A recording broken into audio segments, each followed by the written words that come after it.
supporters, and champions for children, thank you for joining us today for the April 8th Global World Day High-Level Political Forum. Each year, over 700,000 children are abused. 1 in 10 children will be sexually abused before their 18th birthday. And of these children, 90% of survivors know their abuser. My name is Nicole Epps, and I am the Executive Director of the World Childhood Foundation, USA. For over 20 years, the World Childhood Foundation, with 4 offices in Sweden, Germany, Brazil, and the United States, founded by Her Majesty Queen Sylvia of Sweden's mission, has been to inspire, promote, and develop solutions to end sexual abuse, exploitation, and violence against children. We are a United Nations accredited NGO, and Childhood USA has served over 90,000 children and their families in the United States, both directly and indirectly, through innovative and grassroots programmatic support, global advocacy initiatives such as Eyes Wide Open, co-founded by Her Royal Highness Princess Madeline of Sweden, and high-level meetings such as these with government, academics, civil society, and private sector leaders.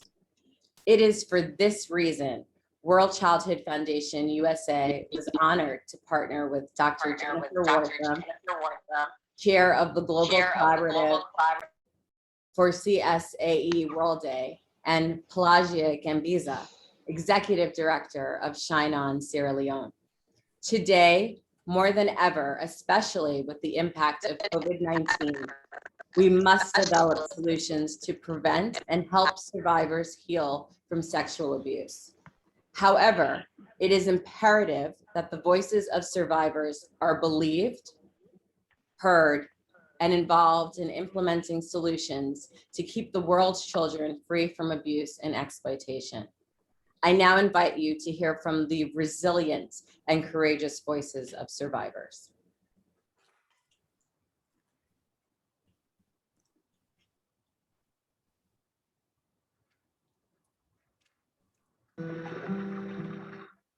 One in 4 girls will be sexually abused before she turns 18. 1 in 6 boys will be sexually abused before his 18th birthday. But less than 1 in 10 will ever tell. The rest too afraid, too ashamed. So how many in our world, in our own community, have been abused? Ask your child if anyone has ever been inappropriate with them. My name is Mary. I'm an adult survivor of childhood sexual abuse. My stepdad molested me and my younger sisters. My grandpa sexually molested me continuously until I was the age of 13. When I was 6 years old, I was sexually molested. My father was a pedophile and a ruthless abuser of myself and other children. I was sexually abused. My name is Pam, and when I was 8 years old, and I'm a survivor of child. When I was 8 years old, I was too young to know I was being abused. My great uncle abused me, and my mother didn't even know it. The faces may be different, but the pain is the same. If we don't do something to stop childhood sexual abuse, will your child be the next face we see? It happened to me when I was 8. When I was 3 years old.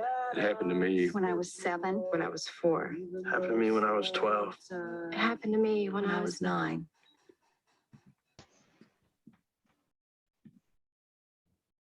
Thank you. We have assembled a wonderful panel of speakers to address the growing crisis of child sexual abuse and online exploitation resulting from COVID-19. Our first speaker is Dr. Najat Majid, Special Representative of the Secretary General on Violence Against Children. Dr. Majid is a pediatrician and for over 3 decades has devoted her life to the promotion and protection of children's rights.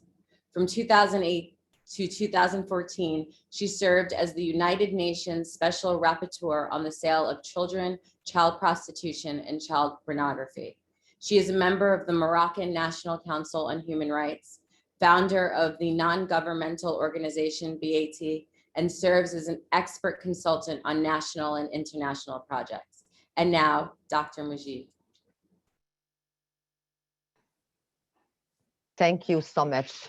Dear participants, ladies and gentlemen, dear friends, It's a pleasure to contribute to this important event on preventing, healing, and justice for child sexual abuse and exploitation as part of a COVID-19 global pandemic response. We know that sexual violence against children remains a global problem affecting every country and every region, as your video just showed. Global estimates show that 120 million girls under the age of 20 have experienced some form of forced sexual contact. Global estimates for boys are currently not available, highlighting one of the major gaps in our knowledge. However, an analysis of available data from 50 countries of different income levels shows that sexual violence in childhood range from 8% to 31% for girls and 3% to 17% for boys. We also know that the share of children among detected trafficking victims has tripled in the past 15 years, and the share of boys has increased 5 times. Sexual violence occurs in many settings. It happens in the circle of trust. It happens in schools. It happens in the community, including in the context of sports, cultural and religious organization. It happens in institutions for the care and protection of children. It happens online. Sexual violence has devastating and lifelong consequences for the health and well-being of children. We know that only a small minority of children who experience sexual violence come forward to seek help or advice. We know that most of these crimes remain underreported and under-prosecuted.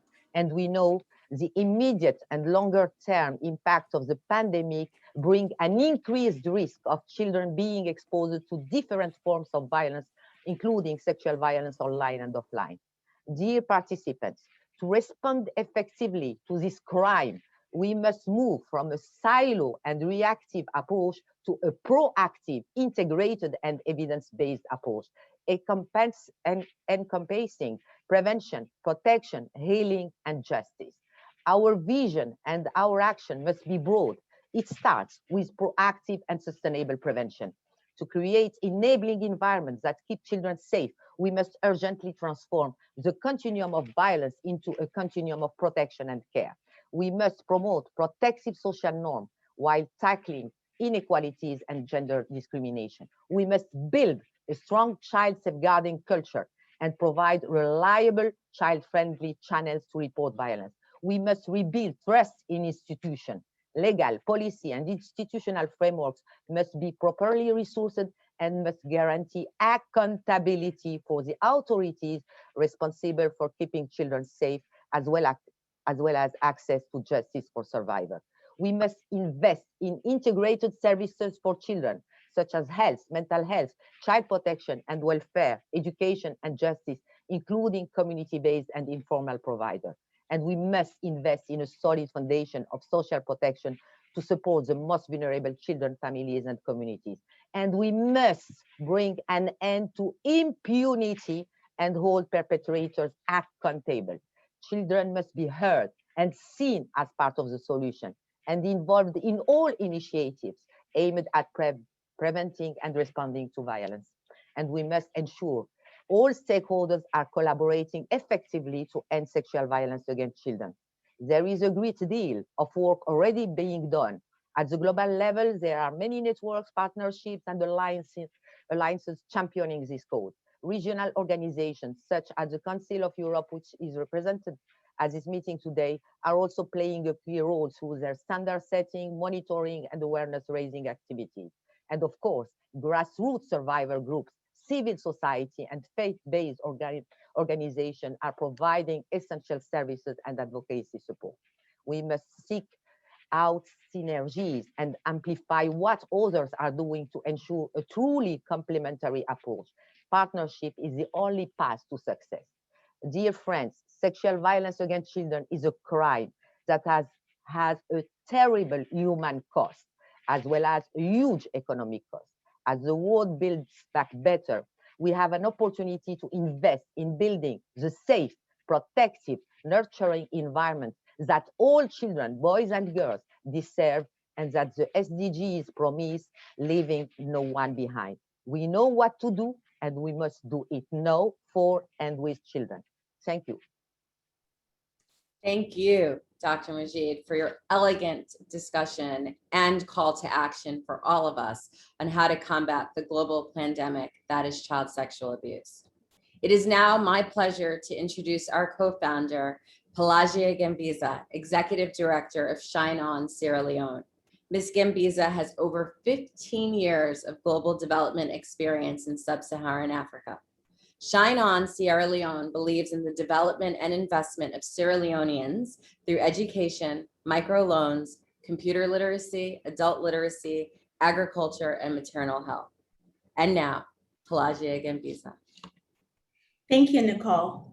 On behalf of Shine On Sierra Leone and the World Day Collaborative, and in partnership with World Childhood Foundation USA, I am honored to lead this following panel discussion and amplify the voices of survivors who are leading various initiatives in CSAE prevention and healing around the world today. Joining us today are Ann Lee. Ann Lee is the founder of Heart Feather Project, a program aimed at educating youth on racial inequities. Previous to this role, she served as the founder and CEO of Darkness to Light, creating the first evidence-based child sexual abuse primary prevention curriculum for responsible adults. Next, we'll have Tabitha Mpamira, a mental health therapist and advocate on sexual and gender-based violence. Ms. Mpamira is the founder of EDGA Foundation, an organization that provides free medical, legal, and mental health services to survivors of sexual assault in East Africa, while bringing perpetrators of sexual violence to justice. We also have Dr. Fulata El Moyo. Dr. Fulata El Moyo is a gender justice activist and academic working for the World Council of Churches as a program executive for women in church and society. We're also joined by Mark Williams, a special advisor to Cardinal Joseph W. Tobin, the Archdiocese of Newark. Next, we have an expert on the issues of CSAE, Brisa De Angulo. Brisa is the CEO of Breeze of Hope, a foundation that has been operating Bolivia's most advanced center for child survivors of sexual violence since 2004. And last but not least, we'll have Dr. Paul Zeitz, the Executive Director of Build the District Advocate of Global Justice and Human Rights, and currently holds advisory positions with Together for Girls and Keep Kids Safe. So thank you for joining us today, panelists. We do appreciate your time. Without further ado, and let me start with you. As an early pioneer of the CSA prevention movement, can you share your thoughts on where we are today in the prevention of CSA and your vision for how the global community can come together to address the crisis of CSA and online exploitation resulting from COVID-19?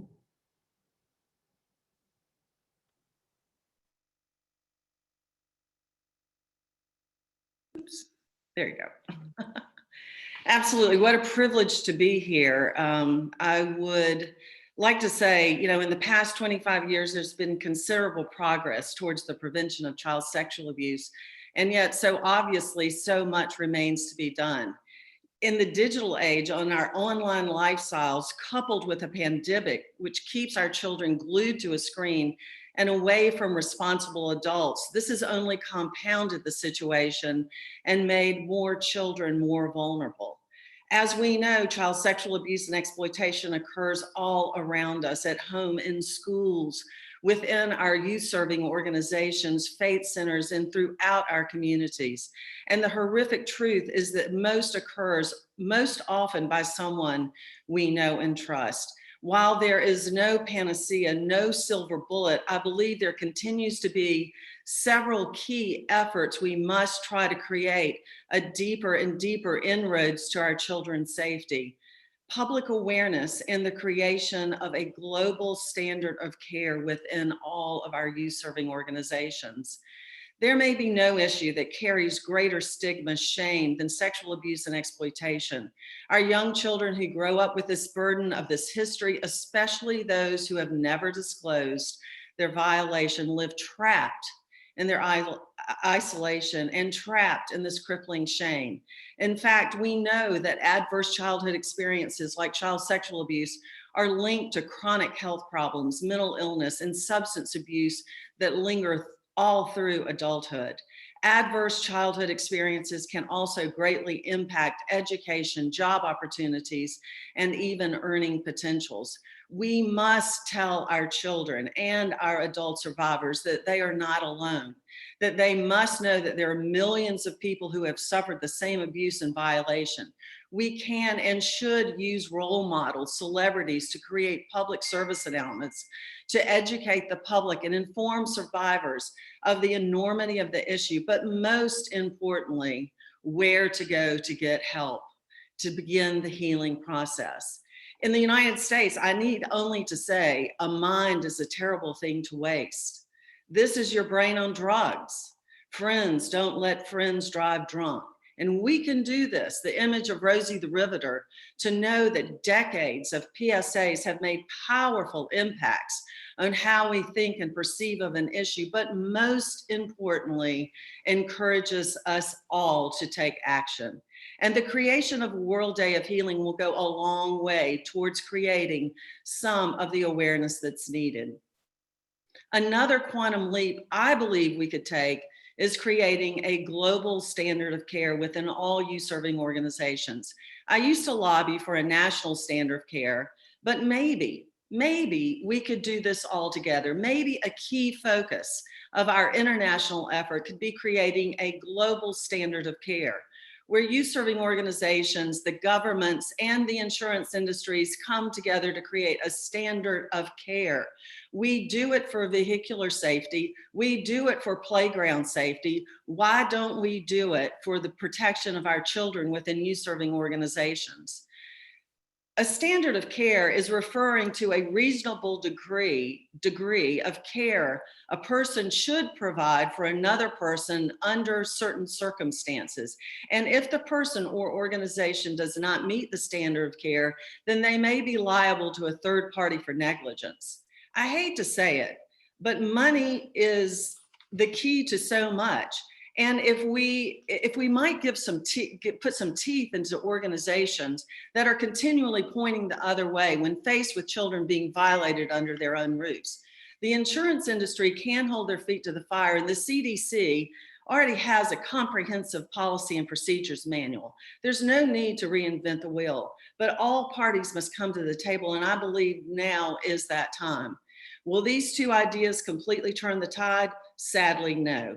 But they would be big steps forward in the prevention arena, and this pioneer is ready to see Act 2.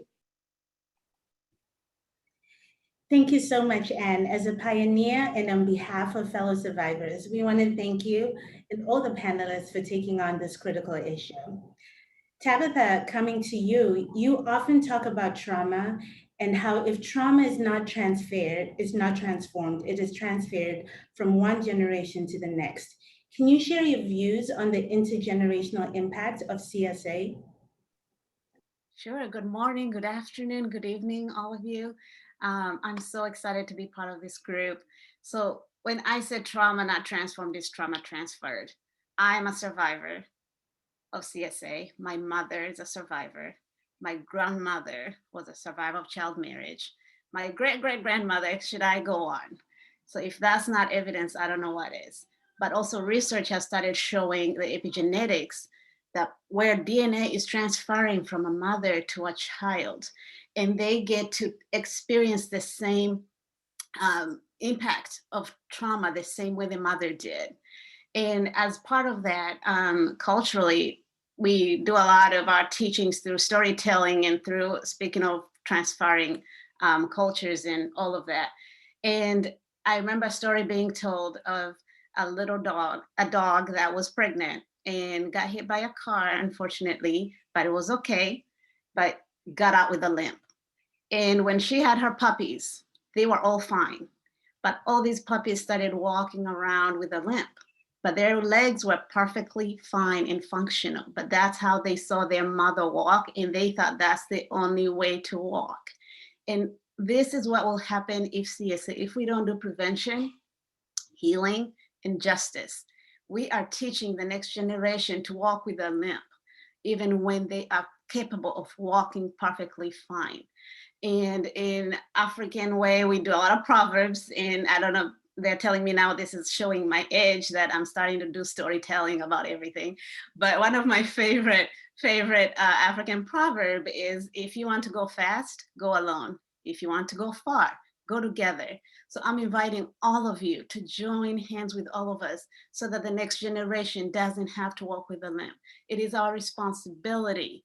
It is our calling that we stop the next generation from experiencing what we have experienced.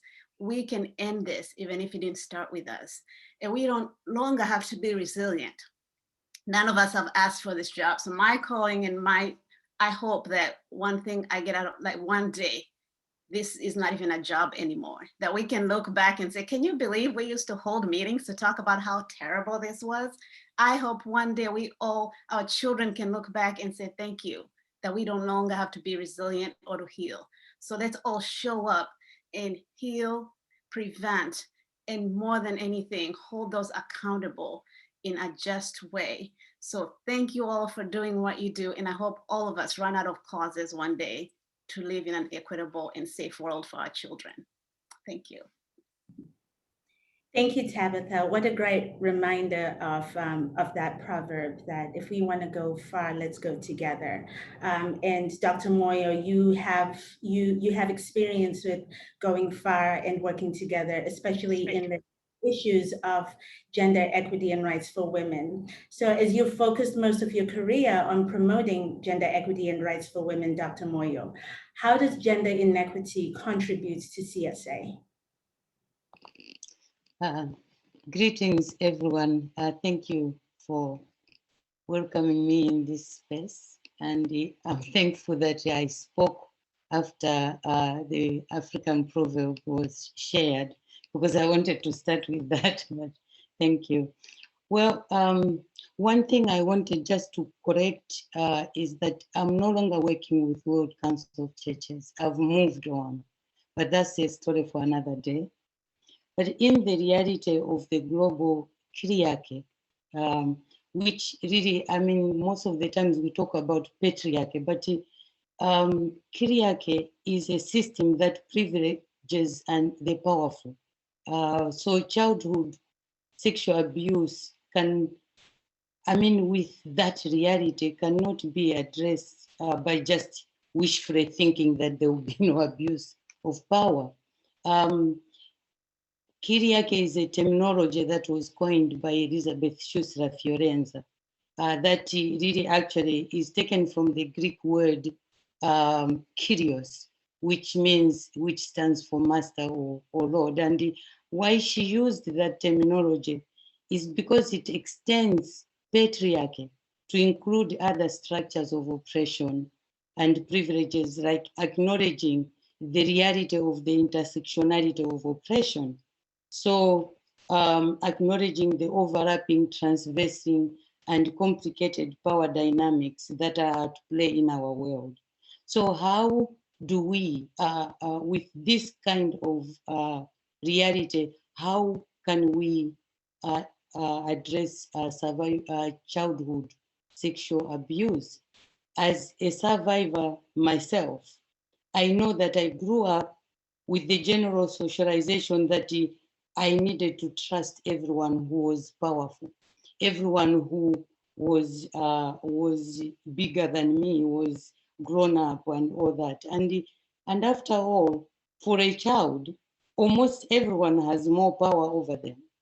So with that kind of disposition that you should trust those who have power, it meant that really, it means that every child is vulnerable if there is abuse of power, which we know there is always abuse of power.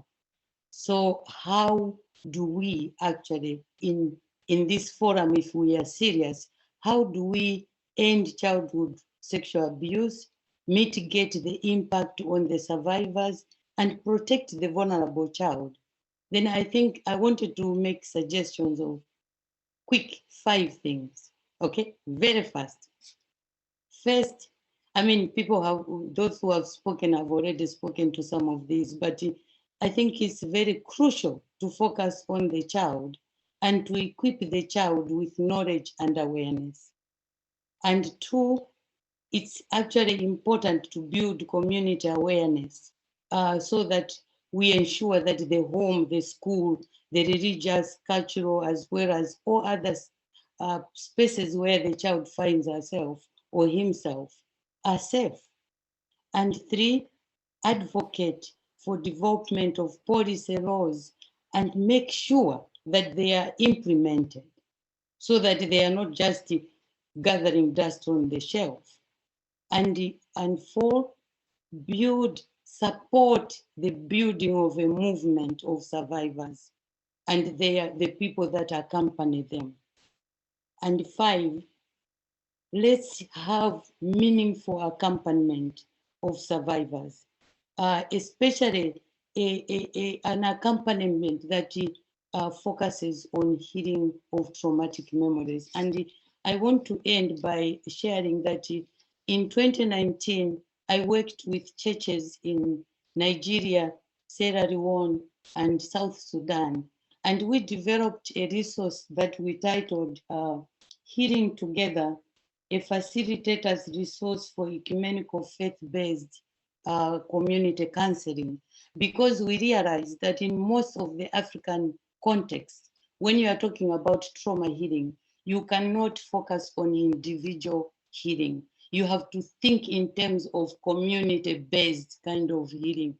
And that's why these proverbs of, if you want to go far, go together, is very important. And I think I want to move in this our forum, that it will be very crucial for us to see how this healing of traumatic memories also relate with the question of justice, because justice should be redefined in a way that it is inclusive of restorative, punitive, transformative, reparative, and all other forms of justice, taking a gender justice perspective to all that. Thank you so much.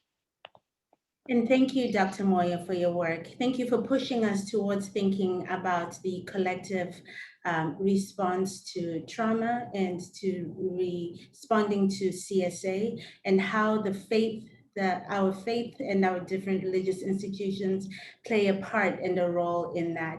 And so, Mark, we would ask you, can you share a little bit about your journey and your views on how faith leaders can support the healing process, particularly for clergy abuse survivors? Thank you, Pelagia. Good morning and good afternoon, good evening to everyone. It's such an honor to be part of this, and I feel very humbled to have been asked.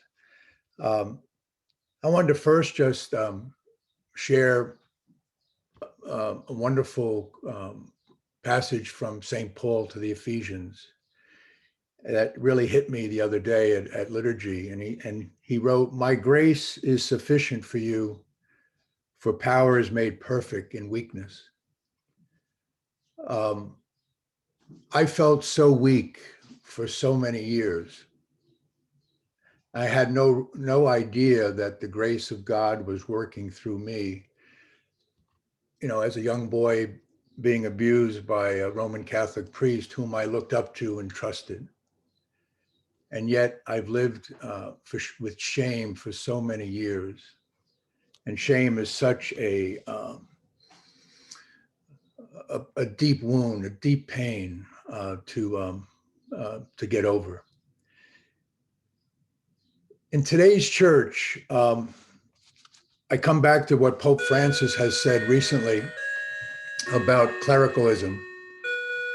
And clericalism, and he's called it, is the cancer in the church. And clericalism, regardless of faith tradition, is really an abuse of power.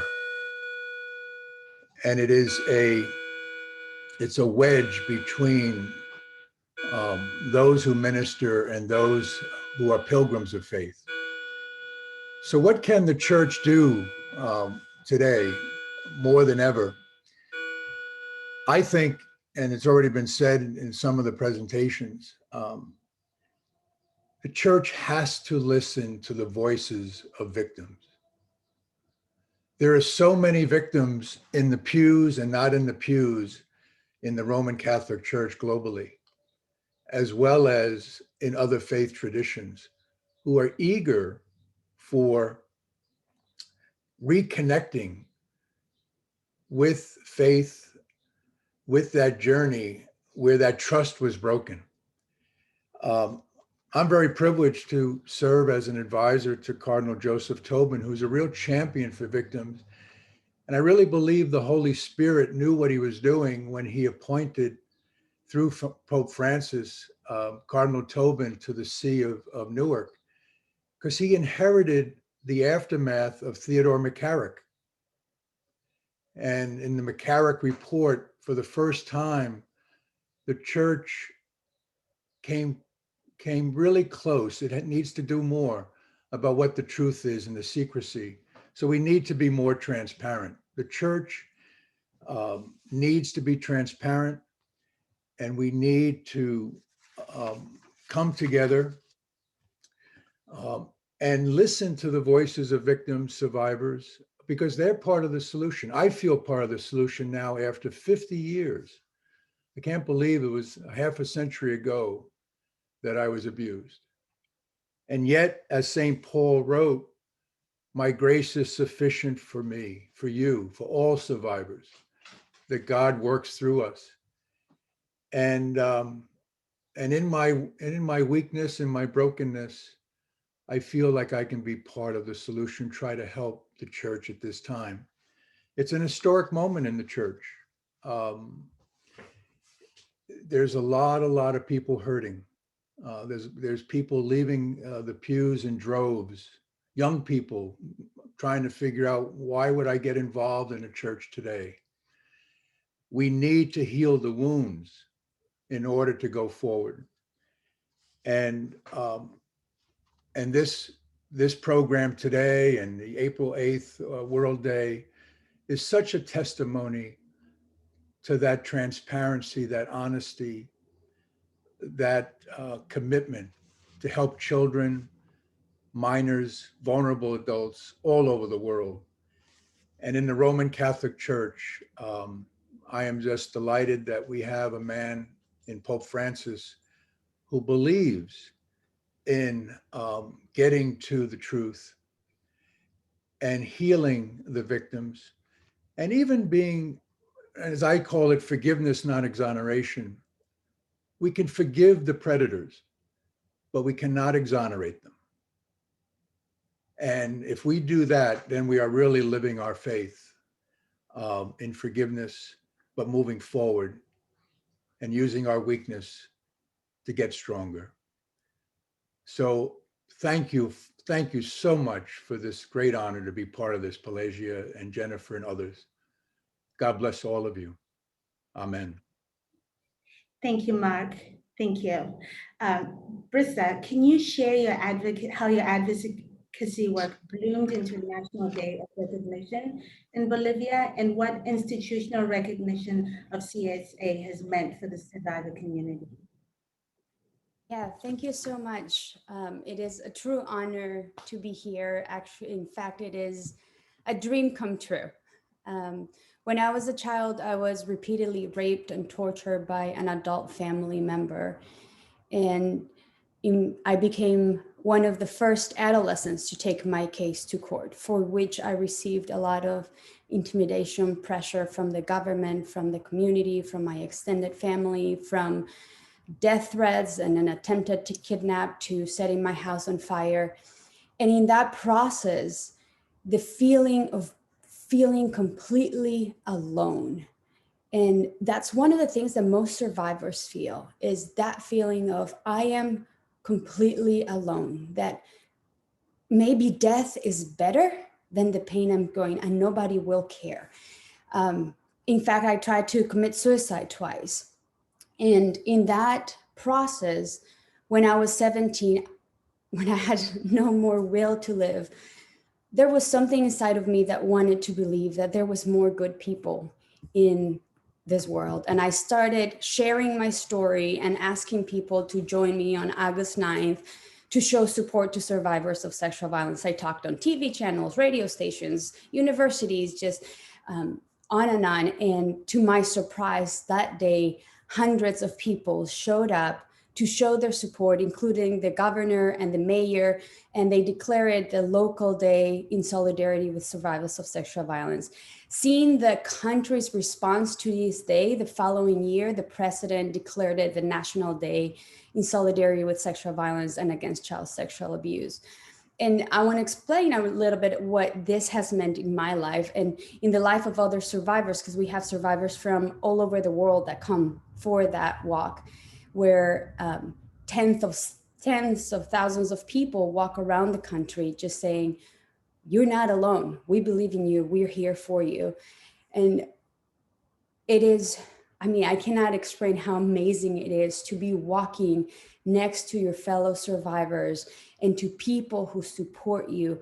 And you hear these children screaming at the top of their little lungs, you know, I want to be believed, or I want justice, or why did you do this to me? And they scream for hours and hours. And once in a while, they just turn back and they see tens of thousands of people walking behind them with posters saying, we believe in you. You're not alone. You're courageous. And it's so powerful. I mean, I cannot explain the amount of healing to feel I am not alone. And it's not only about that day. It's what happens before, the 2 months that happen before, because on that day we have the military walk with us, we have the police forces work with us, we have the fire department, medical personnel, we have universities, schools, colleges walking with us, and they all come with flyers, with posters, with messages, and it takes hours to produce this poster. So you see group of 20 military men producing posters of what should I tell a child who's suffering sexual abuse? What I wish I had heard when I was a child and I was being sexually abused. And so these conversations start happening in all these spaces of what are we going to put on this poster? How do we create a community? And so that becomes a process of bringing awareness, creating a community where how do we respond when we hear that a child has been sexually abused? And that is monumental for creating awareness and protection. I vowed myself that until the last day of my life, until my last breath, I will work to let that child, every child, that I will do anything in my power to protect them and to make them know that I will do anything for their healing and their justice. And today, I just want to ask you to join us to create this global day so that it's not just in Bolivia or just in a few countries, but that every child in this world who is suffering or who might suffer know, like, we are here united. It's not your responsibility, child. It is our responsibility as adults to make sure that we let you know that we hear your cries, that we know that every night you are falling asleep with your cries, that you are not alone, that we will fight for you, that we will walk with you, that we will hold the people accountable, and that we will make sure that this never happens again. So I beg you to join me in this movement so that we can make a difference and let everybody know you're not alone and we care. Thank you. Thank you, Brissa. Thank you for sharing your voice and letting your voice be heard around the world in support of all the little people around the world whose voices are not heard. So Dr. Zeitz, in terms of civic engagement and engaging governments, given the massive economic and domestic challenges that are brought on by COVID, what are the top 3 actions that governments can take to prevent CSA in the next year? Thank you so much, Pelagio, and it's a great honor to be part of this panel with my fellow and adult survivors. I'm like moved to tears by their wisdom and passion. As adult survivors, I'm a survivor of incest at the hands of my father when I was a young boy, ages 6 to 8. I had 40 years where I had no memory of all that trauma. And when I did have my memory retrieval process and my healing process, I made a commitment to make sure that no children had to go through what I went through. And I did feel alone, as someone said earlier. And it is heartening to see the movement that's afoot of adult survivors of childhood and adolescent sexual violence coming together and taking a stand as advocates as well. And some of you may have read Judith Herman's book, Trauma and Recovery. It's very clear that some people on their healing journey can become advocates on behalf of children and bring that into political and social change. And that is what I hope is happening right now. I'm based in the US with and a movement building advisor with a US-based coalition called Keep Kids Safe. And we are a survivor and allies inclusive healing movement that is brewing. And we have a new government in town, and that started earlier this year, President Biden, Vice President Harris, and we're calling on them to implement an expanded and comprehensive response to break the cycle of violence in the United States and around the world, to protect children and adolescents with this framework of prevention, healing, and justice. We're calling for executive action, a whole of government response that brings coherence and urgency to the problem. We are totally on board with this call for a national day of child sexual abuse and exploitation, prevention, healing, and justice. We know that there are communities doing marches. There are people doing educational programs. We want to see a relay of action happening in cities and towns across the United States, and to bring that to Washington, to call on our Congress and our government to once and for all end this scourge of violence. We want it to be declared a public health emergency. We want there to be a whole of government response. And we want resources. We want money to bring to scale the programs. We also know the US has a role to play at the UN and globally, and we are committed to bringing forward a international response as well, in solidarity with all of you and with other governments. There is actually very limited funding coming from the international community to support children and in this quest for prevention, healing, and justice. We'd like to see an End Violence Fund established that goes from millions to billions of dollars being spent to deal with this crisis. With COVID, we've seen that humanity can mobilize itself to respond. We can mobilize actually trillions of dollars has been mobilized to respond to COVID. We have a long way to go to get ahead of the COVID pandemic, but it also shows our resilience and our capabilities to do things that no one ever thought was possible. And I would ask us to bring that kind of intention to this cause, to end this pandemic, which is worsening in the face of COVID, but we have to kind of reveal it in order to heal it. And I want to say that we have a blueprint where we're bringing our ideas together, and I'm going to share it in the chat here, and we welcome comments on it. And this is an inclusive healing movement that we want to invite all of you to work with us, and we want to work with you to bring forward this new era of a world where sexual violence against children is eliminated, and all those who have been abused are receiving appropriate care, and those that and brought to justice, as someone said, Falada said, with reparative, restorative approaches, as well as making sure justice prevails in all those cases. So I'm just truly honored to be part of this movement and to work with all of you to really take our passion and translate it into political action that brings forward a new era of healing and transformation. Thank you so much. Thank you, Paul, and thank you to our panelists, our survivor panelists, for joining us today and sharing your perspectives, your stories, and your calls to action with us. You're all doing remarkable work, and we're honored to work with you. Back to you, Nicole. Thank you. And thank you again to our courageous panelists. Today, I think, as Paul shared, we are revealing it, and we will work together with grace and healing to support the beauty of our survivors. So let's go together. Next, we are honored to welcome our keynote speaker, Julie Inman-Grant, who is Australia's eSafety Commissioner. In this role, Julie leads the world's first government regulatory agency committed to keeping its citizens safer online. Julie has been recently designated as one of Australia's most influential women by the Australian Financial Review and is a leading Australian in foreign affairs by the Sydney Morning Herald. And in 2020, the World Economic Forum designated Julie as a commissioner, as one of the Agile 50. And now, Julie Inman-Grant.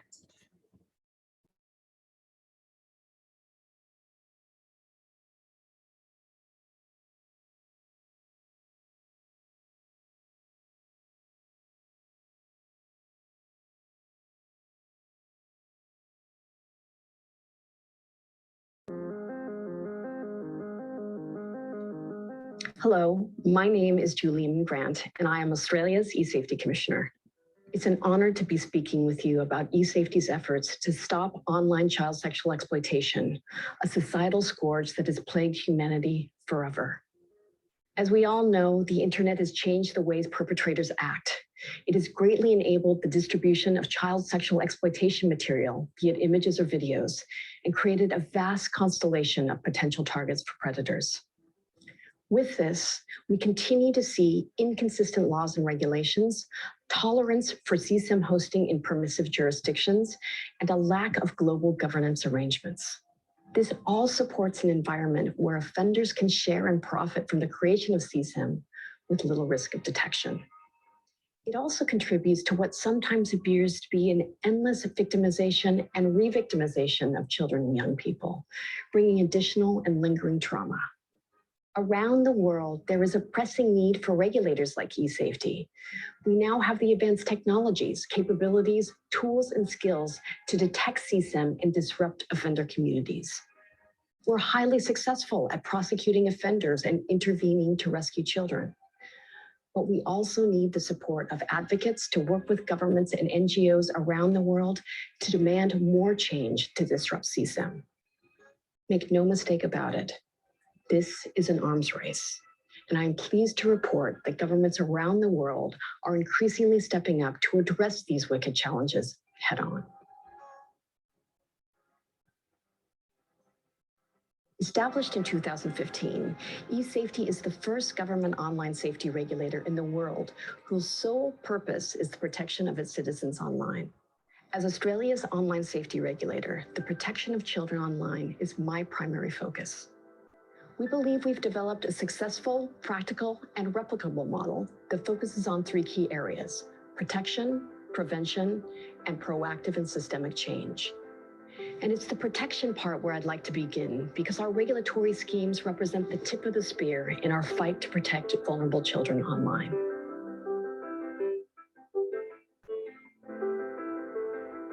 eSafety has a range of civil powers to compel takedown of illegal or harmful content, whether it's child sexual abuse material, pro-terrorist content, or image-based abuse. But our priority as an agency, and the bulk of the work that we do, is focused on the removal of child sexual abuse material and disrupting the networks who trade in it.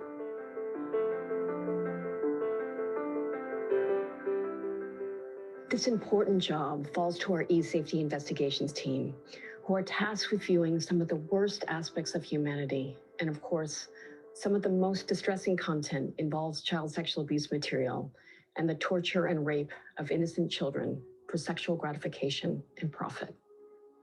And sadly, my investigators are busier than ever.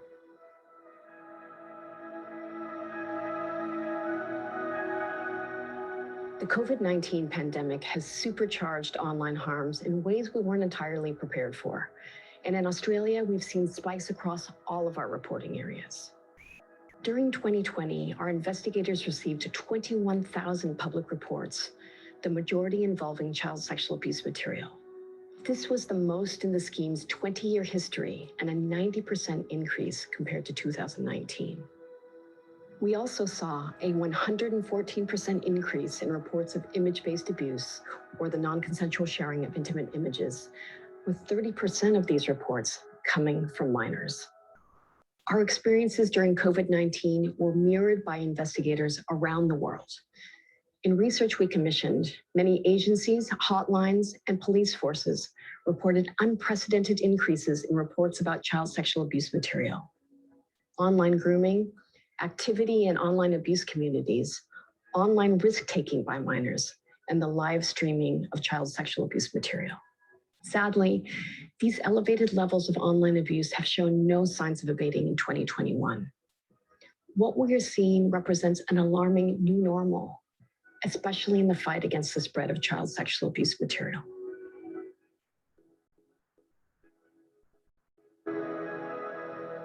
Along with the elevated levels of online abuse we've seen over the past year, we've also seen some worrying new trends in how children are being exploited and abused online. Our investigators are seeing higher volumes of coerced child sexual abuse material, where 6 or 7-year-old children have been manipulated or intimidated into performing sex acts for the camera on their iPhones or iPads in the privacy of their bedrooms and bathrooms. In a number of these cases, we can hear the voices of their parents, unaware, in the next room. We're also seeing more examples of child-on-child harmful sexual behaviors, while children are forcing other children into performing sex acts. And while child sexual abuse material has traditionally been traded on the dark web, in the early months of the pandemic, our investigations team noted a 650% increase in reports related to the sharing of abuse material out on the open web, on Facebook and Instagram. These growing threats have prompted the Australian government to significantly bolster our protective powers with important reforms to Australia's Online Safety Act. While countries around the world look to take their first tentative steps towards online regulation, Australia is seeking to lead the world in online safety. This new act builds on the strengths of our existing legislative framework to provide eSafety with expanded powers to better protect all Australians. For the first time anywhere in the world, eSafety will formally begin operating a new adult cyber abuse scheme modeled on our youth child cyberbullying scheme, with significant financial penalties for perpetrators. So trolls will no longer feel safe to perpetuate abuse and online hate with impunity. Our ability to fight the scourge of child sexual exploitation material online will be significantly boosted with the modernization of our online content scheme, giving eSafety the power to tackle this distressing content no matter where it is hosted. The new act will commence in early 2022, with new industry codes expected to be developed within 12 months. While this important new legislation arms us with potent new weapons against all forms of online abuse, our primary goal at eSafety is to prevent online harms from happening in the first place. We're striving to achieve this through evidence-based research, education resources, and targeted community programs to help people of all ages and backgrounds protect themselves online. We believe this is a lifelong journey that should begin in the home as early as possible, because we know that 94% of 4-year-olds in Australia already have access to internet-connected devices. Responsibility for online safety cannot fall solely on children and their often overwhelmed parents. This is where proactive and systemic change comes in. We've known the online harms for over 2 decades, and the tech companies are also well aware of how their platforms have been weaponized. So it's truly time for these companies to take responsibility for how they are being used to harm children. So how do we change the future?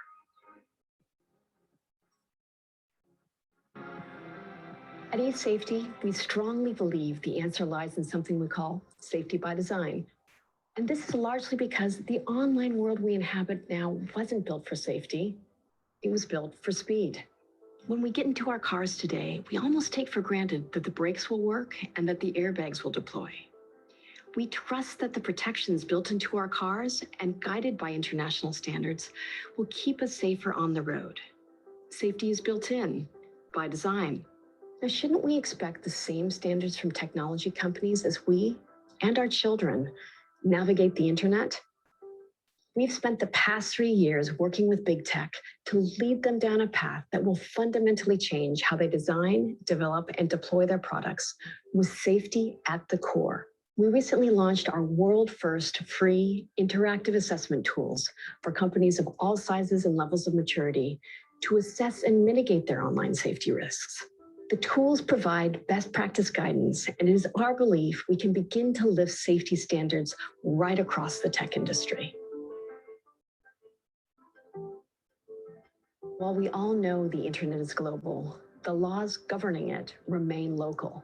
There is a real risk of creating a splinternet as governments and industry take disparate approaches to online safety. As more nations start to regulate online harms, we must collaborate and take consistent approaches, remembering that the superordinate goal is to keep all children safer online.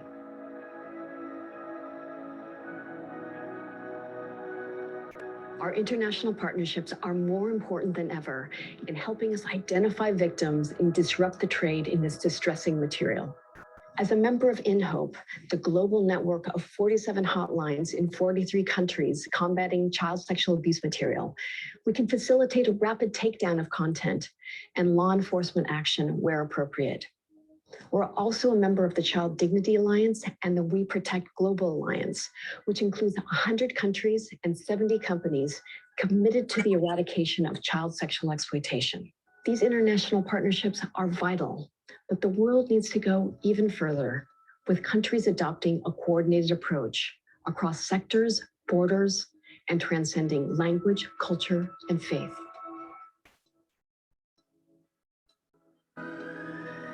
When it comes to more permissive online hosting environments overseas, our actions have been limited by jurisdiction. But things are changing. Ireland has announced its own online safety commissioner. Fiji has already established theirs.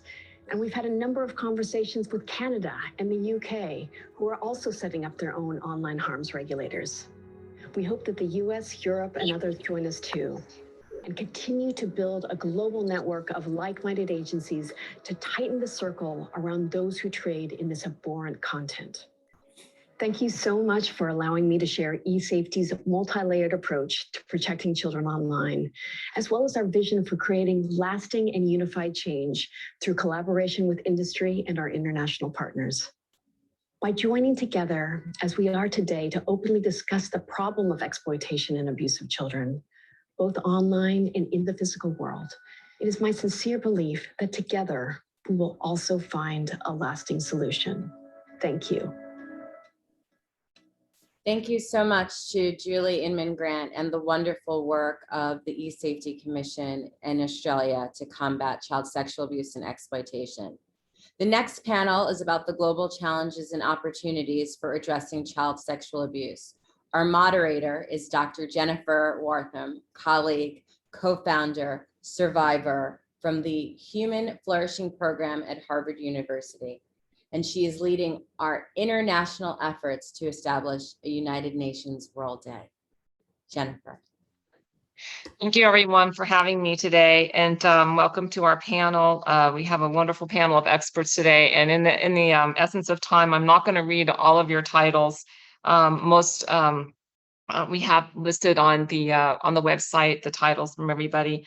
So I'm going to quickly move through. We have Ian Drennan from We Protect Global Alliance, Donna Hamid from the Interfaith Alliance for Safer Communities, Amrud Khan, who's with Islamic Relief USA, Bill Forbes, who's with World Vision, Ms. Crystal DeCum, who's chairperson of the Lazarati Committee, Howard Taylor, executive director of the Global Partnership to End Violence Against Children, and Daniela with Together for Girls. The leadership of the Global Collaborative recognizes that civil society and faith actors play a crucial role in preventing child sexual abuse and exploitation and addressing the stigma experienced by victims and helping survivors find healing and justice. Ms. Grant shared some very alarming statistics on how children have been impacted by COVID And now we wish to hear how the global community is responding to these challenges and the opportunities they present. So Ian, I'm going to pass it over to you. Can you share a few of the key initiatives underway within Re-Protect to address online threats against children? Thank you so much, Jennifer, and thanks to all the speakers. And it's such a privilege to be part of this group and around so many allies trying to make a difference to this incredibly important issue. So the We Protect Global Alliance brings together experts from government, the private sector, and civil society. Children around the world are increasingly seeing their lives online and offline as a seamless whole. As Julie said earlier, COVID-19 has accelerated these trends, and we want to ensure that online dimension is reflected in our global approach to child sexual abuse. We have 4 key objectives. First, on collaboration, last month we launched our Protectors portal for our over 200 members, breaking down organizational and sectoral boundaries and providing a space to learn and share knowledge. Looking at our second objective of knowledge, we're currently working on our 3rd global threat assessment, which we're going to launch in October, setting out the latest understanding of the scale and nature of the problem. Thirdly, on advocacy, we've now completed 2 confidential roundtables drawing on the breadth and diversity of our alliance to bring together different voices to work on solutions to difficult questions, like the balance between privacy and safety and the overlap between online child sexual abuse and human trafficking. And finally, and most importantly for this group, our core objective of empowerment. So in partnership with one of our civil society members, ECPAD International, we've been leading conversations in Eastern Europe and Latin America to try to understand how we can improve support for survivors of abuse and amplify their voices. And all of this contributes to our underlying vision of a digital world designed to protect from sexual exploitation and abuse. Thank you for the opportunity.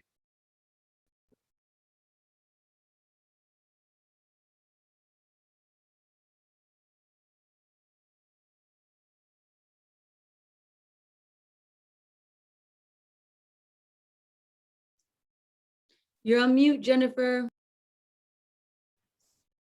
Unmute. There we go. All right. Thank you, Donna. It's estimated that victims, 60% of victims never speak of their abuse because of the shame and stigma associated with child sexual abuse. What role can faith leaders play in reshaping views about sexual violence and abuse in their communities?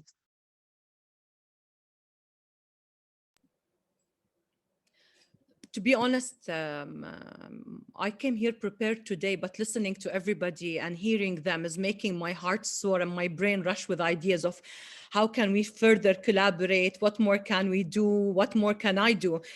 But let me talk about the role of faith leaders.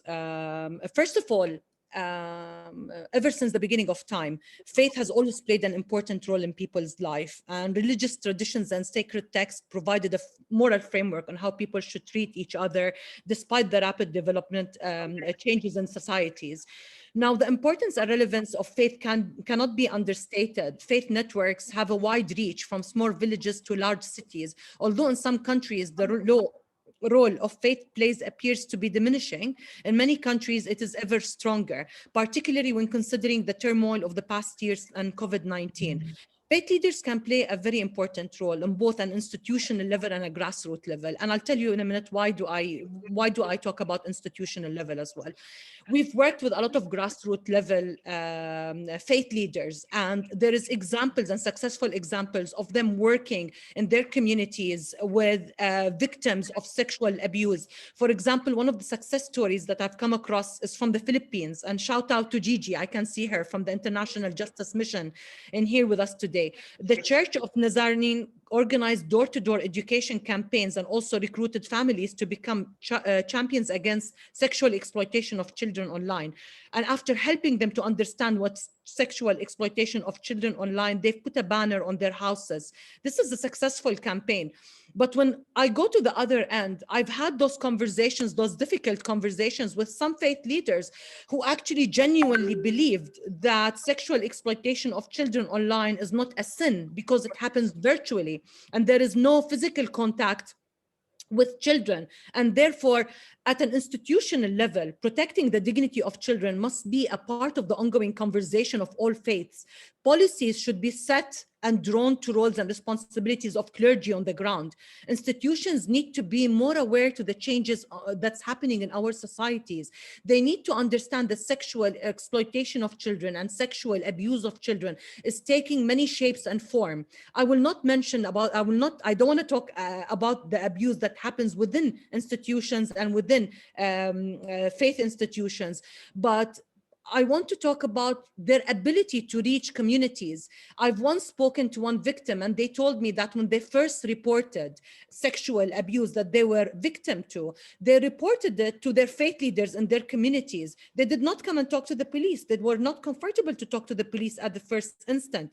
So we need to educate faith leaders. We need to work with faith leaders for them to understand what's happening around them in the world, how the world is changing, and how can they play a more active role in empowering communities, empowering victims, encouraging reporting, supporting victims mentally and emotionally. So this is some of the things that faith leaders can do in their communities. Thank you, Donna. That I think it's very helpful and very important for us to hear. Anwar, empowering individuals and giving them a voice in the world is a core element of Islamic Relief's mission. How can the faith community support and empower individuals who've been abused and silenced for so long to come forward and speak out about their experiences? Assalamu alaikum. Peace be with you all. We're talking about peace, but my heart is breaking by what I heard from the previous speakers. I feel very humbled to speak with the presence of the courageous people that spoke before me, but I'll try anyway. At the center of Maqasid, which is the Islamic framework of Islamic law, is human dignity. It's all at the end of the day about human dignity. All of our actions, we believe in the Islamic faith. Child abuse is one of the most horrendous attacks on human dignity that one can do. The most important thing for us to do is to listen. I'm speaking as the president of Islamic Relief USA, which is part of the Islamic Relief Worldwide Network, which is aimed mostly at humanitarian and development work. To see change, we need to create the change. We need to recognize as faith institutions that we have in the past, some of our members, and currently being part of the problem. So how do we address that? I remember going to Yemen 2 years ago, and something I'm not used to is I saw in English and in Arabic, different languages, phone numbers and information for people to report abuse done by our staff. The flyers are everywhere. When you come to pick up food, if some of our people have behaved badly, then you can report them. There have to be safeguarding officers in faith institutions, in faith-based organizations, in our church, in our synagogue, in our gurdwara. Do we have someone that specializes in this and doesn't put their own interests or their career ahead of the people who are complaining and who are victims? We need to incorporate child abuse and other abuse trainings in our programs. Recently, there was a program in Malawi, which is a wonderful program. It's helping to teach people how to grow their crops better, pumping water from the ground through solar power panels. That's great. Food, which is food insecurity, is great. Green energy, that's wonderful. But the element that really surprised me was we are now doing mandatory child abuse and other abuse trainings. If you want to get that water, you want to get that food, this is really important as well. So whatever people's intentions are, God knows. But for us, we think it's really important as faith-based institutions, NGOs, that we incorporate this. It's not just about giving people food, it's about dignity. Dignity is always there at the inherent center of the work that we do. Also, when we do our work, we set up community organizations. It is important for the community to feel empowered, for their voices to be heard, and for the victims to be able to speak up. In one of these community organizations, we were able, it was in Africa, in one of the African countries, and we were able to successfully, through that organization, prosecute the local teacher who was abusing children. So it's not just about listening, it's not just about talking, it's about action. And we need faith leaders and faith institutions to listen to these community organizations. Often this is giving a voice to the voiceless. These are women, these are young people, these are maybe victims of different types of abuse, listening to them, empowering them through these community organizations. Again, it's not enough just to deliver. Your KPIs can't be how much food and how much education you deliver. It's about, again, dignity at the center of the work that we do. We also need to have toolkits and educational tools. In Islamic Relief, we have developed a toolkit called Gender and Children Protection Toolkit. And that's for faith leaders and faith institutions. So even if people do want to help, they don't know maybe the right words. They don't have the right faith literacy to listen and to explain and to advocate on behalf of the victims. So we've done different trainings with faith leaders, in our case with imams, but again, what I'm saying, I think can be done with every faith. So we need to invest time and money and resources in the work that we do. And it needs to be part of that.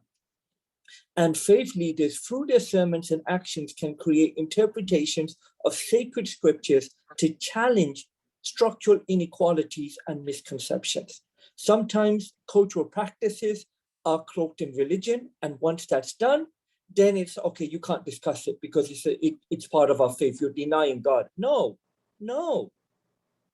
So we actually believe going deeper into faith and with the proper interpretation through people who specialize in that, that will actually help to empower people and those who have been abused. Within our own organization, we are looking at safeguarding, and I want to please encourage all faith institutions, whether they be humanitarian or they be any kind, to do the following. This is what we do in ourselves. 1, empowerment, people being supported and encouraged to make their own decisions and informed consent. Protection, support and representation for those in greatest need. Prevention, it is better to take action before harm occurs. Proportionality, a proportional and least intrusive response to appropriate to the risk presented. Partnership, local solutions through services working with communities. Accountability and transparency embedded in safeguarding practices. This has included for us, in many practical reasons, firing some of our staff and holding them accountable. We need to be ready to do that for all faith institutions. Community organizations, faith leaders, and institutions must give safe spaces for those who are abused to feel safe and let them know they are not alone. I noticed after me speaking, my colleague from World Vision, someone mentioned collaboration before. They have an amazing project, which I'll let them talk about, called Channels of Hope. And they spoke to us, we spoke to them, and from the Christian base, we found an Islamic-based approach. So please, faith leaders, work together, learn from each other, collaborate. We need to be part of the solution, not just the solution and the problem. God willing, only the solution in the future. Anwar, thank you so much for your wonderful, thoughtful comments. Thank you for being here today. Bill, how can we bring global visibility to the right for every child to grow up free from all forms of sexual abuse, both online and offline?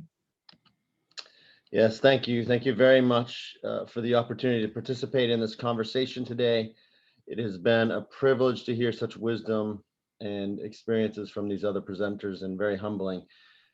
The multi-generational consequences of child sexual abuse are clear in my own family history, and this has been one of the deepest motivations for my work in child protection over the past 20-some years, so this is a real privilege. Your question about bringing visibility to this issue is an important one. I'd love to talk about all aspects of what's been we've mentioned today, but I will try to stay focused on that specific question around global visibility. Although, thank you, Mr. Khan, for the nod on the Channels of Hope approach and collaboration that we've had with Islamic Relief, which has been such a great honor and a real privilege to work with you all on that. Sexual violence is one of the issues that is most hidden and difficult to reveal and address. And we sadly usually hear about it only when something bad has happened, when it's too late, and lives and often generations are already impacted. Our experience in World Vision working with communities to protect children from violence in over 70 countries has taught us a number of lessons in regards to raising the global visibility of this issue, which you'd asked about. First, global visibility needs to be rooted in and reinforcing local visibility on this issue.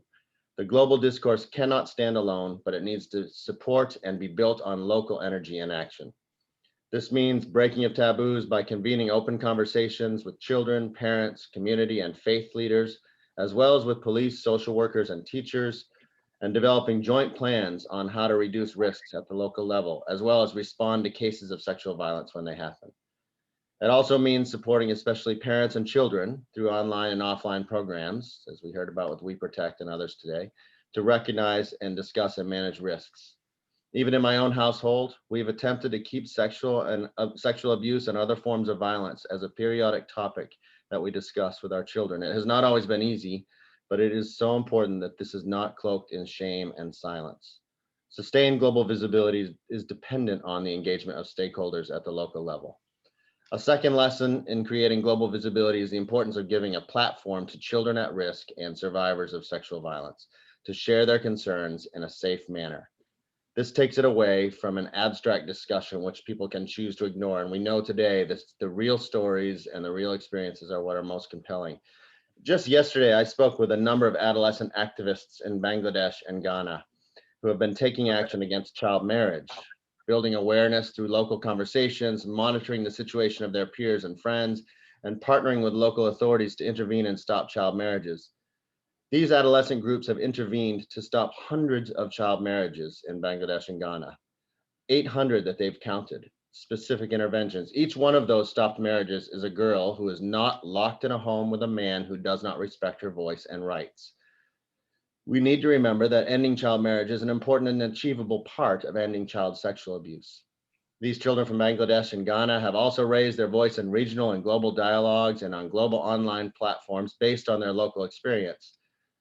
This event today is an example of how we can amplify these conversations, but we must collectively and more proactively engage in creating and linking platforms for survivors and children at risk across different countries to bring this issue out of the shadows. Third, if we want to raise global visibility, we need to continue partnering and campaigning together at the global level to jointly push policymakers and public alike to confront the issue and take action to prevent and respond to it. For example, the 8th of April and today, we've learned from our campaign, it takes a world to end violence against children, that when we all use our voice to speak at the same time, we can create noise that has to be noticed. And finally, we need to continue collecting data and pushing for data collection systems that will enable us to see the real situation. So many of the incidents which are raised to us as we work in communities concern sexual violence against children. Last year under COVID-19, we saw both child sexual abuse and child marriages cases double in many of the communities where we work. Data like this gives us power to show that this issue must not be ignored and it needs to be addressed. We need to all work together to uphold this strong vision of childhood, free of sexual violence, and demand determination from all actors to see it through. Thank you. Thank you so much, Bill. Crystal, thank you for joining us today on such short notice. Can you share briefly some of the experience that you've carried out the Council of Europe and what's impacted your efforts to promote prevention, healing, and justice for victims? Thank you, Jennifer, and greetings to you all. I'm calling from Brussels, from Europe. I'm very glad to be here with you, and well, as other speakers already said, I'm really touched about the stories you have told. I'm the chairperson of the Lanzarote Committee. Now, the Lanzarote Committee is a monitoring body. It's monitoring a treaty, a convention, and it's the Convention for the Protection of Children Against Sexual Exploitation and Sexual Abuse. We have 48 states who have ratified this convention, and we are very pleased to have so many states.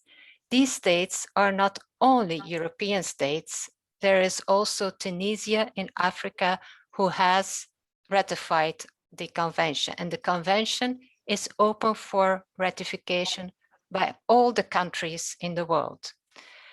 In our committee, we not only have governments but we also have observers like Ian Drennan from We Protect Global Alliance, or Europol or Interpol. So we are closely working together with all people in the field.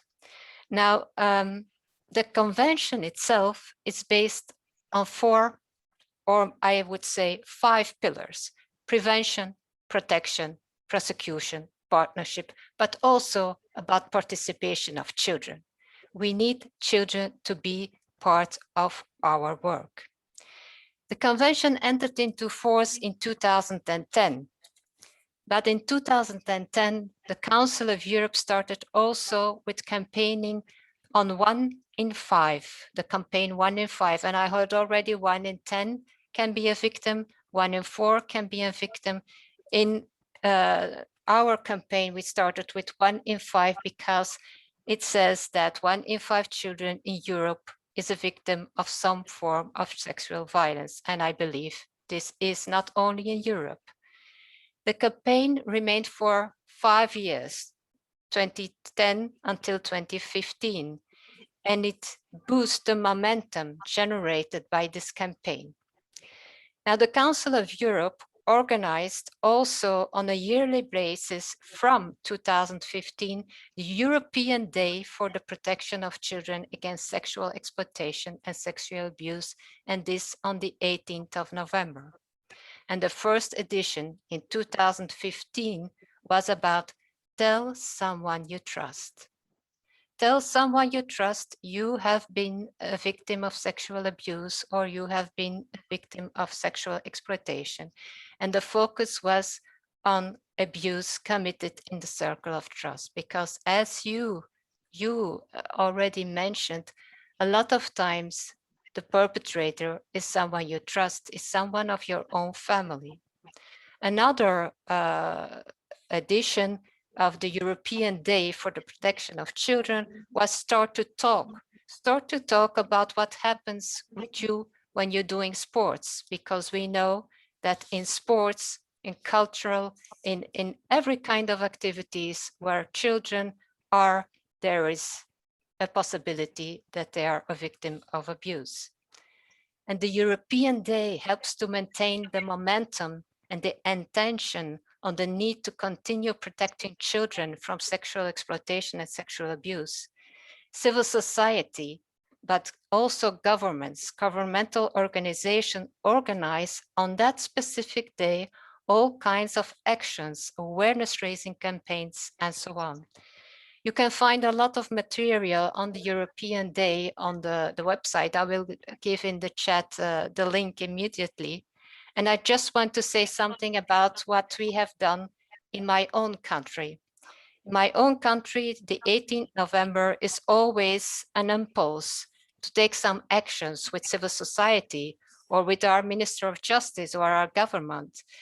And well, one of the additions, we thought it was good not only to protect the children in our own country, but also to reach out to the children in other countries, because we know that people from our country are traveling to other countries to abuse or to exploit children in other countries.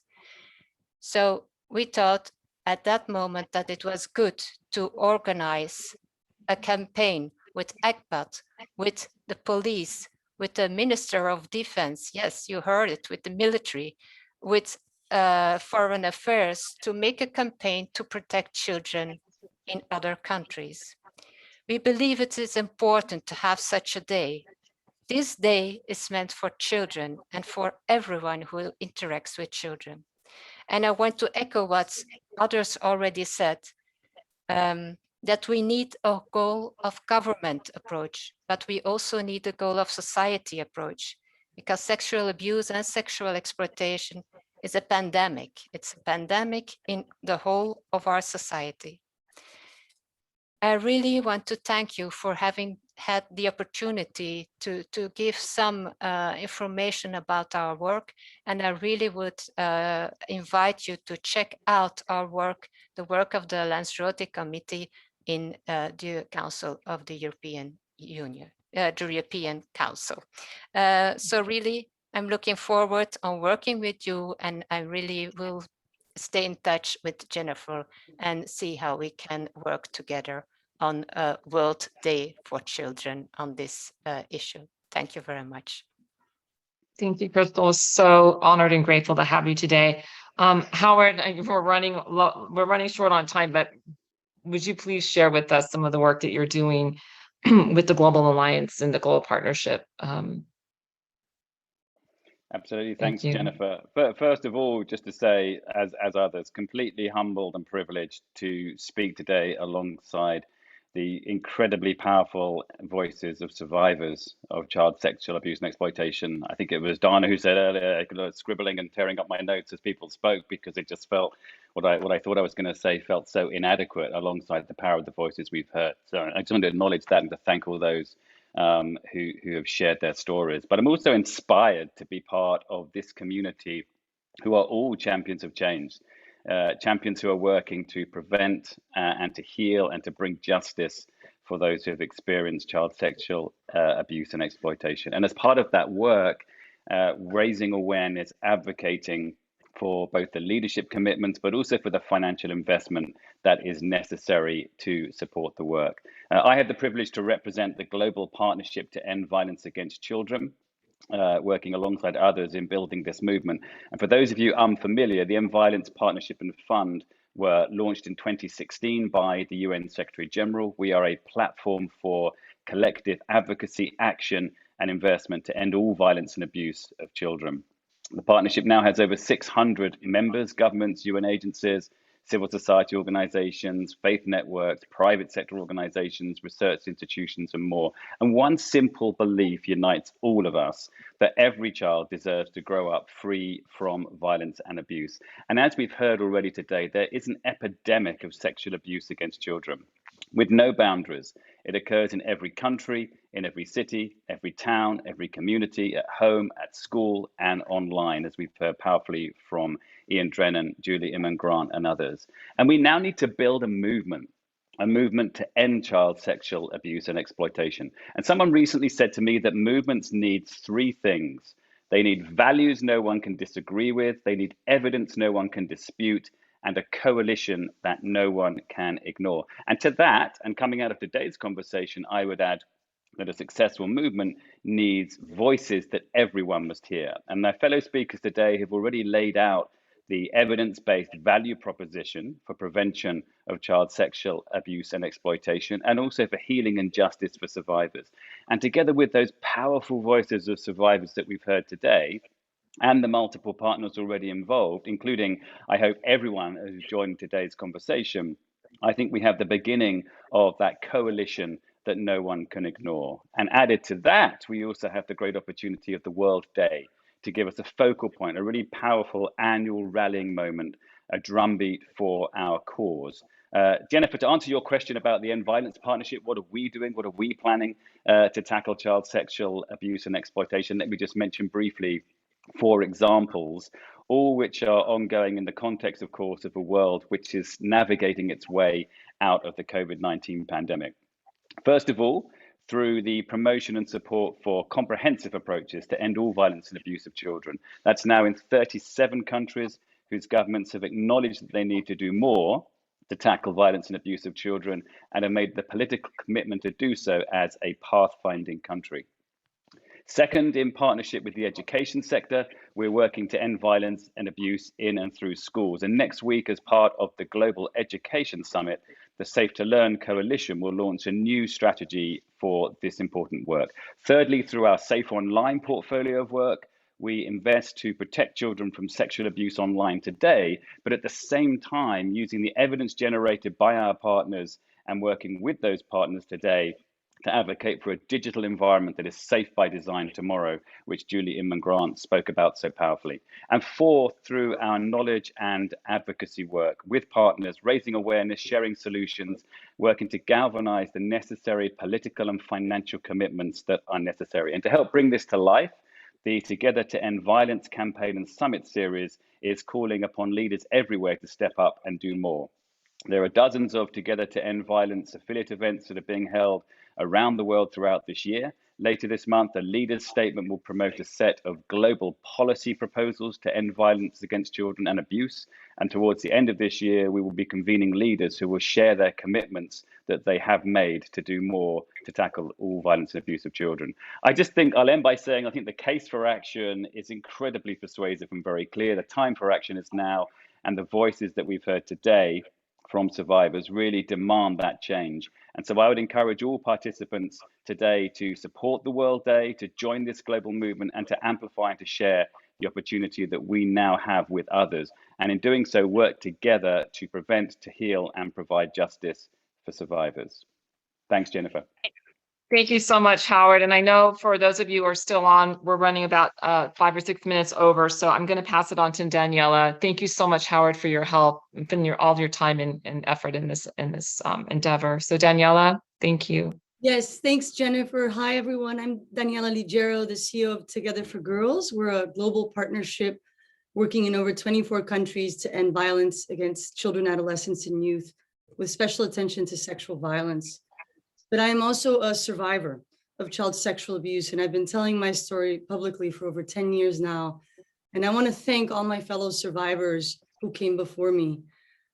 You can feel it here now. The powerful movement of survivors and allies is being birthed. And as survivors, our backgrounds and experiences are varied, but we share a common knowing, what it's like to feel alone, to live scared, and to hold on to misplaced shame. But this is a burden we refuse to carry any longer, and we return the shame to where it's always belonged, to perpetrators, to adults, leaders, and institutions that maintain a conspiracy of silence, and to anyone that chooses to ignore the problem rather than face it head on. And as allies, we stand with survivors and victims in our lives and in our communities, and we're committed to creating change. Together, we're powerful. And during this HLPF, we call on bold and transformative action from leaders and the resources necessary to make homes, communities, sport, places of worship, schools, in the online world safer for children. We demand prevention, healing, and justice. To summarize what I've heard today, ending sexual violence against children and adolescents is possible, but this change will only come if we use data and evidence that we finally have, if we work together to implement the solutions we know work, and if we make some noise. And having a World Day to come together and do just that, make some noise together, can be so powerful. So to close, I want to thank each and every one of you and invite you to be part of our movement. Above all, we must be bold and brave so that all children can be safe. Thank you. Thank you, Daniela. Nicole, we're just going to move right into the next video, I think. And I know you want to say thank you while we're setting up the video. So thank you. So again, thank you, Daniela. Thank you to all of our participants and all of you who have joined us today. We stand on the shoulders of giants, many of whom have come before and are with us today. So we invite you to learn more about the April 8th World Day. Join us in our work, learn more, but most importantly, let us elevate, amplify, and implement the voices of our true heroes, our survivors. Thank you very again. And on behalf of the World Childhood Foundation at USA, Dr. Jennifer Wortham, Chair of the April 8th Global Collaborative, and Pelagic Gambiza, Executive Director of Shine On Sierra Leone. We are so honored and inspired that you joined us today. And now a few words from our key supporters and missions. Thank you.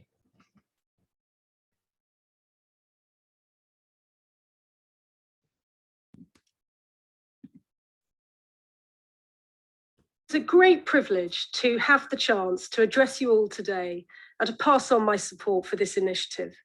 Let me start by thanking Jennifer, the World Childhood Foundation, and the April the 8th World Day movement for hosting the event.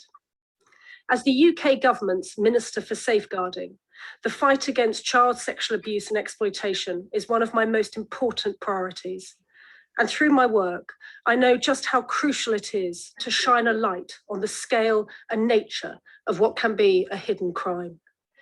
Too often, victims and survivors suffer in silence without the support they need, some disclosing their abuse years or even decades later. Feelings of embarrassment and the fear of not being believed can act as barriers to children telling anyone at the time and compound the trauma they live through. We must not allow this situation to continue.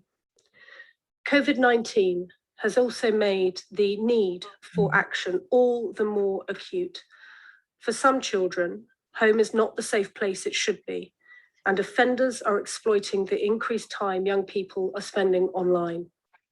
That's why this initiative is so valuable.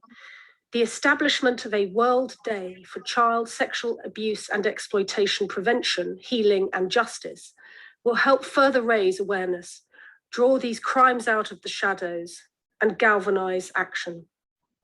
Child sexual abuse and exploitation exists in all parts of our society and can happen anywhere, within the family, within institutions, and in our communities orchestrated by criminal networks. It is a global issue, and tackling it requires a concerted global response. We recognize and greatly value the shared efforts of the international community. Our goal is a collective one, and we cannot achieve it in isolation. So it is crucial that we continue working together and learning from one another. Strengthening the global response has been central to many of our recent international engagements, such as our joint event with Australia at the UN Crime Congress earlier this year. It is also a priority for the G7 Interior and Security track being hosted by our Home Secretary in September. In the UK, we are determined to bolster our efforts to combat child sexual abuse in all its forms. Earlier this year, we published a new Tackling Child Sexual Abuse strategy, which sets out steps we are taking to prevent these terrible crimes, to enhance support for victims and survivors, and to bring offenders to justice.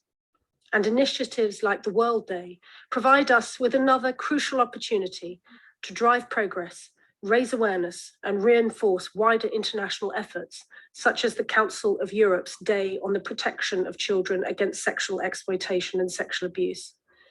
I wish you a productive and engaging event and look forward to hearing about your discussions. Thank you. Distinguished guests, years ago, the famous portrait of the Mona Lisa was taken from the Louvre Museum in Paris. More people came to examine the blank space on the wall than in all the years the portrait had been hanging there. Too often we wait too long to address the challenges that confront us. How sad it is when we hear the words, if only, and too late. I come here as a representative of the International Conference of Rabbis to say that rabbis around the world want April 8th to be a day to recognize child sexual abuse prevention. Interestingly, the words united and untied are spelled with the exact same letters. The only difference is where you place the I.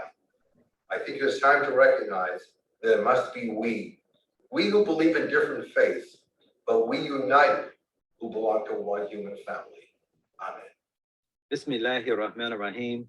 That is with Almighty God's name, the merciful, the compassionate, the same God for all of us, who created us all and cares about us all equally. Assalamu alaikum. God's peace be upon you. I'm Imam Talib Sharif of Masjid Muhammad the Nation Mosque in Washington, D.C. And I want to extend my appreciation and applaud to the World Childhood Foundation USA and the leadership of the April 8th World Day movement for hosting this extremely important event on child sexual abuse and exploitation prevention. Children are the most innocent and most vulnerable in any society. They are the beautification of the world. And as was the case with each one of us, children come into this world from a garden of paradise, ready to be shaped into beautiful, healthy, productive human beings. It's highly important, and we have an obligation to discuss, identify, and implement protections and the rights of children. I stand with you survivors, and I join the many courageous leaders in maximizing our collective voice and collective resolve for change, for an end to violence against children, for eliminating the stigma for survivors of abuse, and for providing survivors with essential support. I extend my best regards to and prayers for all the survivors of this very serious global pandemic and health crisis. And I hope that and pray that we get to the point where we work to where all are treated with dignity and respected as the creation of Almighty God, the Creator. Thank you.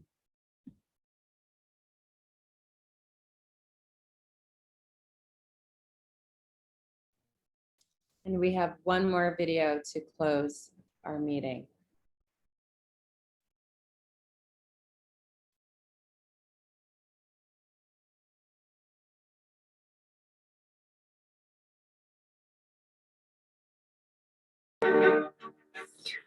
WHO calls this year a year without precedent in the backdrop of this pandemic, where over 200 countries have been affected and 187 million people have tested positive to the coronavirus.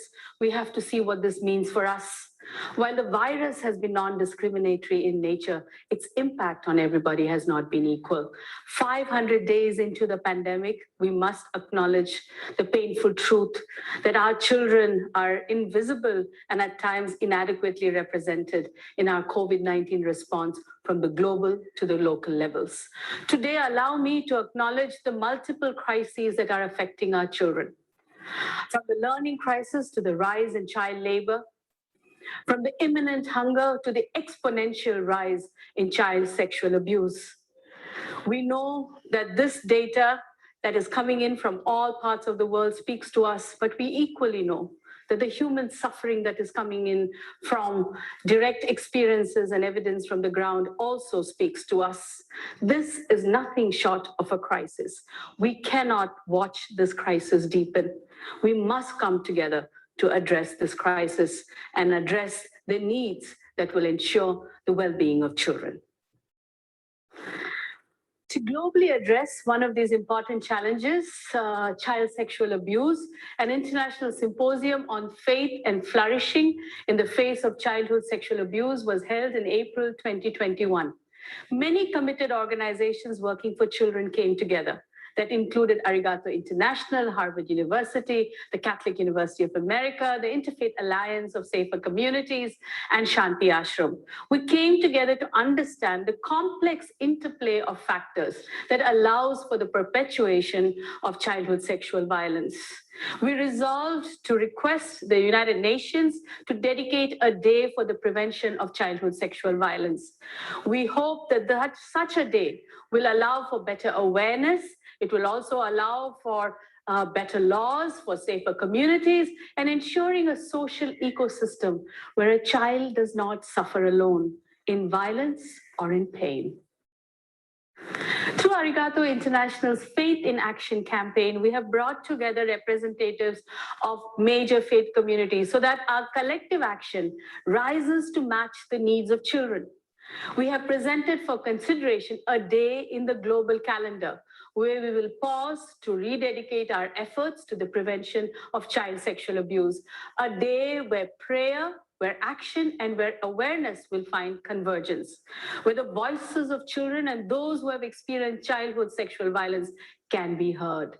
It will serve as a shared platform for much needed healing and the sharing of pain, but also for amplifying our demand for investment in the form of thought, word, and action in the well-being of children. In India, where 39% of the population comprises of children, young boys and young girls, this global call for safer communities and meaningful opportunities for children to heal, to progress, and to prosper finds resonance. As president of Shanti Ashram, a Gandhian organization, and co-chair of the advisory board of the Arigato International, I stand on behalf of both these organizations to commit ourselves for this global appointment and the continuing efforts to create a world fit for children. For we know a world fit for children is a world fit for all.